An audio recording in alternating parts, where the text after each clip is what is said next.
Алечка была ў бацькі аблюбёнаю дачушкаю, аблюбёным дзіцёнкам і з прыемнасцю чула на сабе бацькаву любоў.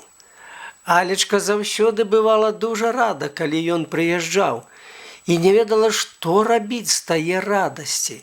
Чапалася яму на шыю, абляпляла яго бусямі, гладзіла яго сівую бараду і дарослыя валаскамі рукі, тулілася да яго, чуючы, што ва ўсім свеце толькі ён адзін разумее яе, даруе ёй памылкі і абмашкі і любіць яе так, што дзеля гэтага толькі і жыве.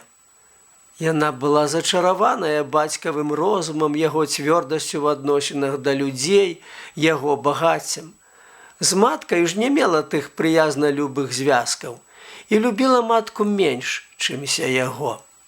А з гэтых прычын чакаць татульку было для яе быццам нейкай дадатковай і паўседнай у запасе прыемнасцю, которая ратавала ад вялікага смутку ў чарод нядобрых дзён і надавала асаблівай прынаднасці, салодкага прыгажства яе шчасным дням.